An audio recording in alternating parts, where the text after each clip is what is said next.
Welcome to a Monday edition of Believe in White Sox. My name is Greg Moraz. Thank you so much for joining us for this episode. Couple of housekeeping items. Hit like, hit subscribe on your podcast platforms and the YouTube channel. It helps us grow and it helps our analytics get better because our analytics right now, they're about as paltry as the White Sox ability to score runs because the White Sox right now, their offense is terrible. For those of you that are watching on YouTube and wondering, where's the headset mic? Well, I found as I was going back to edit a lot of our pods that there was a little bit of microphone popping as the windscreen would move around. For those of you, a little bit of inside baseball, the thing that comes out from the headset that you talk into on a headset mic is called the gooseneck. And I was getting way too many little pops with the gooseneck, and maybe you guys were listening to that. So I have a stick mic that I can also plug into my audio board. Now, the way that I've set the camera up, you can't actually see the stick mic. I have basically made it so that I am talking into a very high quality audio microphone, but you can't actually see it. It's actually like directly below me, and I don't want to pick it up or move it because then that's going to make mic pops, and then we're going to have some issues with that. But it gives me the ability to not be wired down, tethered down to any sort of microphone, and I can kind of move around a little bit more freely, and you guys will be able to view it at least a little bit better. So, what we're going to talk about today is basically what the White Sox trade packages are going to be. Because as much as I wanted the White Sox to hold on to the likes of the Garrett Crochets and Luis Roberts of the world, there's too much conjecture out there that the White Sox are going to be one of the few teams that are going to be willing to deal players because of the fact that they're not in contention. Bob Nightingale actually wrote about it in his notebook, and he quoted Jerry DiPoto, the GM of the Seattle Mariners, as saying, "You're going to see a lot of people stand pat until the trade deadline based upon how bunched up a lot of the standings are." The White Sox, the A's, the Marlins, and the Rockies are realistically speaking, and I'll throw the Angels in there and maybe the Blue Jays. They're realistically the teams that are going nowhere, and it makes sense for them to sell. It was really interesting. I found an article from Mark Feinsand of MLB.com that listed the best position players available at every position. No surprise, there are a lot of White Sox involved here. The best first baseman available, Andrew Vaughn. The best shortstop available, which I thought was very surprising, Paul DeYoung. Now, the Paul DeYoung situation, if I had recorded this show last night instead of this morning, what I was going to say about Paul DeYoung and his trade market would be a lot different. But I'll get to that in just a moment. Left field, Randy Arena from the Rays, which I thought was interesting, but that I actually thought that said Tommy Pham. Center fielder, it says Luis Robert Jr., and left-handed starting pitcher, to no surprise, Garrett Crochet. Ozzie Albies suffered an injury that was reported to be a 6-week injury, the Atlanta Braves star second baseman. And the Braves, being in contention, they need somebody that's major league ready to fill that spot. Now, I figured that the White Sox would be willing, considering that Atlanta has a good farm system, to trade Paul DeYoung there and he could fill the void at second base. But the Braves earlier this morning ended up signing Whit Merrifield. Whit Merrifield of Kansas City Royals fame, then with the Blue Jays and the Philadelphia Phillies. So it looks like they're going to plug that hole with Whit Merrifield. But you're going to see a bunch of deals happen at once, in my opinion.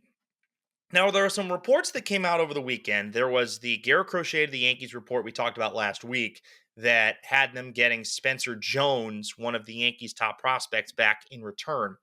There was also a new deal floated that, and I don't know what the package would be in return, but sending both Garrett Crochet and Luis Robert Jr. to the Dodgers in exchange for a big haul of prospects coming back.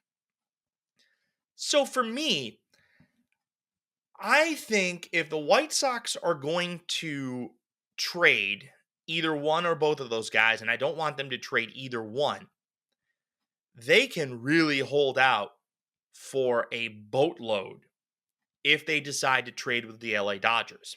The LA Dodgers had one of the most expensive, they have the most expensive payroll in baseball.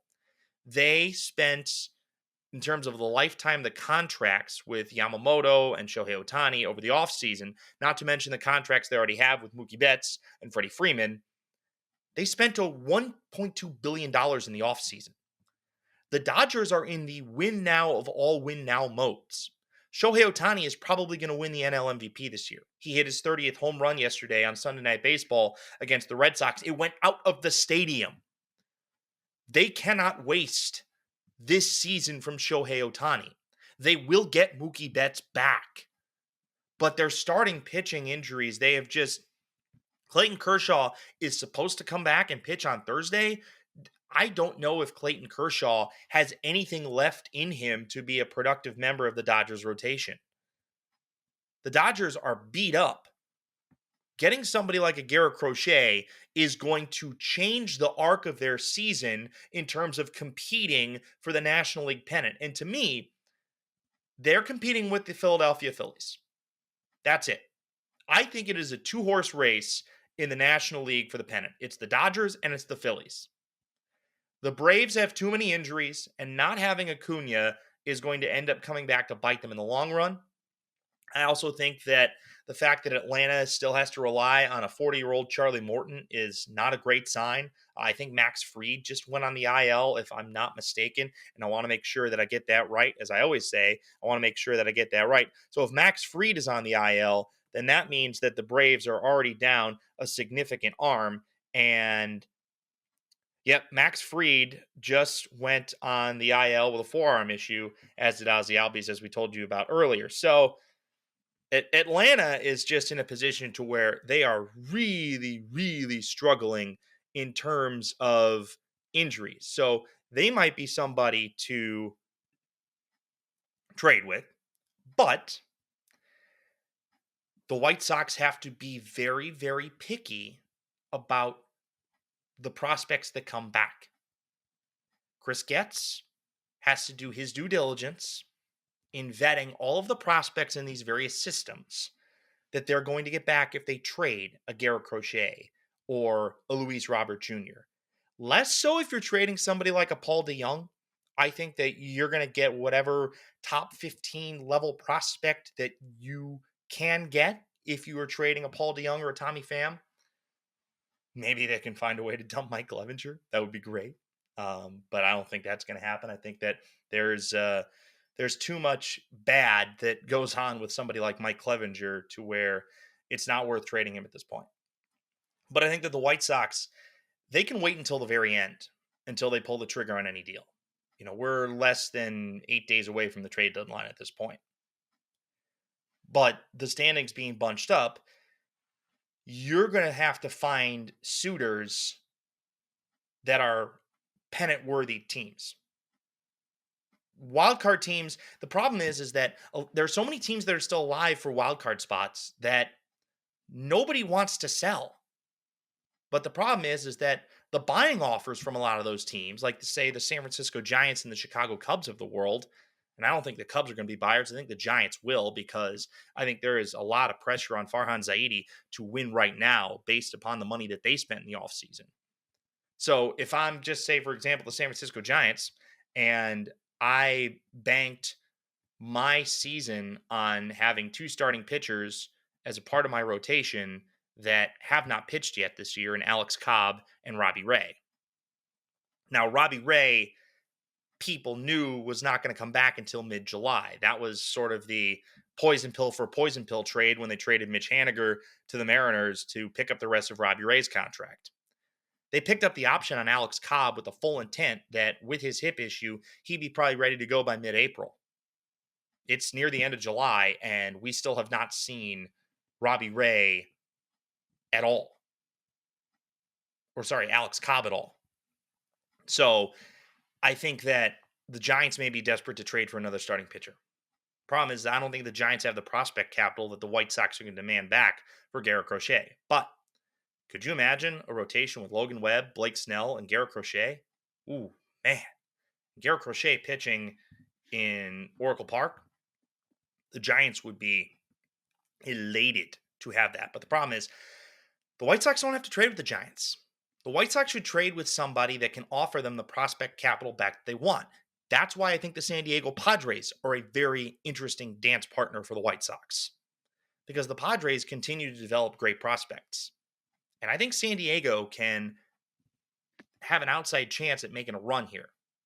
They're a good team, even with no Juan Soto. I think that Juan Soto, and to that extent, Bob Melvin being out of the organization, I think that that helps them a lot. There was something that was just tight in San Diego last year that they were not the same team that made it to the NLCS in 2022. I think that San Diego, if they can land the right pieces, you can get another starting pitcher like a Crochet, that could put you over the top. Now, I don't think they're going to reacquire a Tommy Pham or anything of that like, but we'll see. I think that there's a lot that can still happen in the trade market, and I am hopeful that the White Sox they find the right deal. Now, per Feinsand's article, Andrew Vaughn is listed as the best available first baseman. I have no idea how to gauge that trade market. I don't know who at this point is going to give the White Sox what they want for Andrew Vaughn. But considering that the White Sox didn't end up drafting Jack Caglianone or anybody that could be seen as the heir apparent at first base, my guess is the White Sox are going to hang on to Andrew Vaughn. But then again, I've been wrong before. Once these trades start coming, they're going to keep coming. And, you look at the 5 guys that are most likely to be dealt: Pham, DeYoung, Crochet, Robert, Vaughn. Are all 5 going to be gone? Are 3 of the 5 going to be gone? It's a wait and see game. But I think the longer that you wait, if you're the White Sox, the better leverage you're going to have over the trade market. So the White Sox are now 27-74 as they head down to Arlington, Texas tonight for the first of a 4-game series against the Texas Rangers. And as we alluded to in our first segment, what could potentially be, I didn't mention in the first segment, but what could potentially be the final start for Garrett Crochet in this series as a member of the Chicago White Sox as the trade deadline looms. White Sox scored 3 total runs over the weekend against the Royals, but there is a bright spot. Despite the fact that they're 27-74, they're averaging fewer runs per game than any team in baseball over the last 40 years. But Drew Thorpe yesterday went 6 shutout innings. Drew Thorpe has a 127 opponent's batting average since the end of June, which, per Elijah Evans of Future Sox, is the best in MLB over that time period. So, Drew Thorpe has gone 5 straight starts of at least 6 innings and 2 or fewer runs. So basically, this guy has given you 5 straight quality starts. Better than quality starts because quality starts is a 3 earned runs or less moniker, and he's given up 2 earned runs or less. Maybe I can call it the real quality start because I personally don't think that the quality start is a great stat. 3 earned runs over 6 innings, I think that that's reasonable from pretty much anybody. But my point being is that Drew Thorpe is a bright spot. And I think somebody that, per what we talked about a few weeks ago with him and Jonathan Cannon, I think Jonathan Cannon has a long way to go to be a part of that future rotation. I think Drew Thorpe is clearly establishing himself as a guy that is going to be a mainstay in this rotation for the next 3 years, at least. Hopefully longer. But Drew Thorpe is at least somebody now that the way that he's performed at the big league level, he's going to stick. Drew Thorpe has earned his way onto the big league roster. Was not a great weekend for Brooks Baldwin.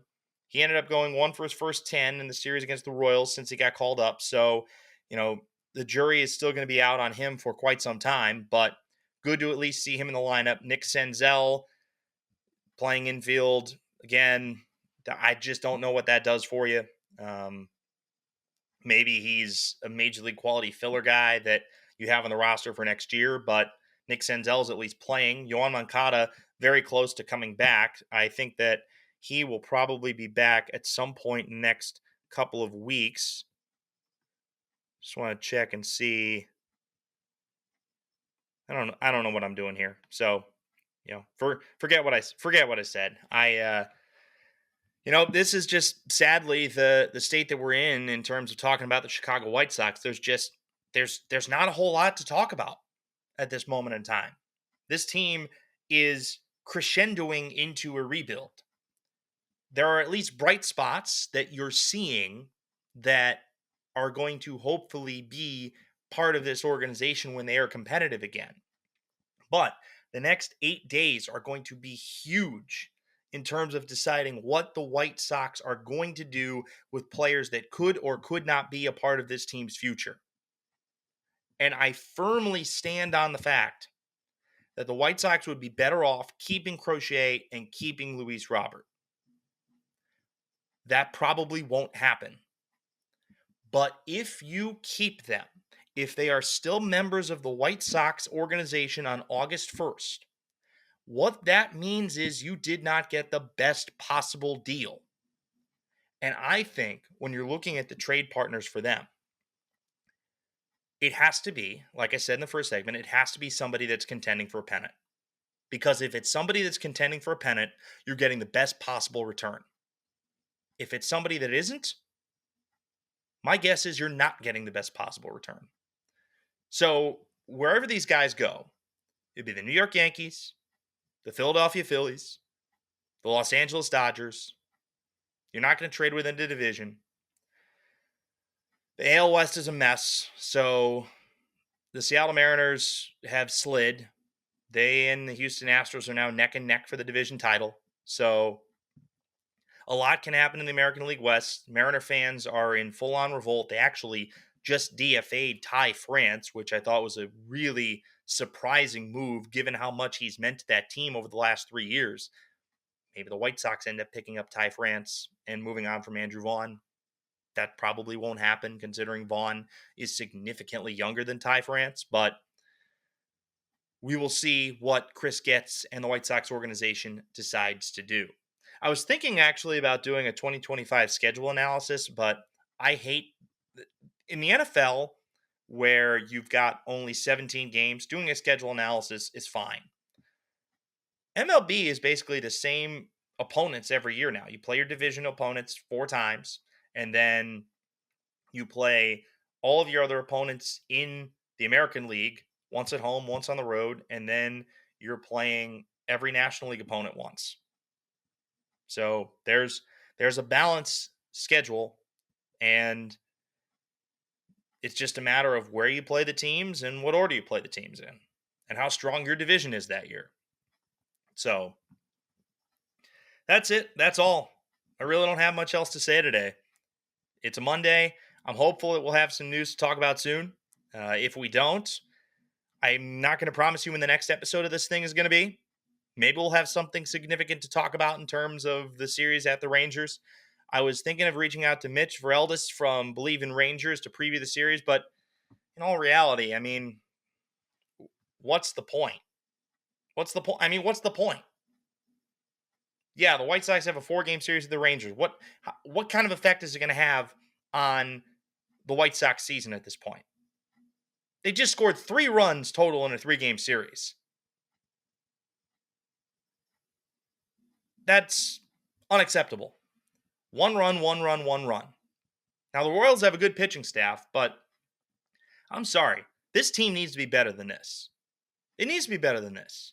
There was something I saw a tweet from Patrick Nolan, who I think he writes for Sox Machine, but basically the White Sox pitchers have like a total WAR of 8.6, and the White Sox hitters have a total WAR of negative 4.7 this year.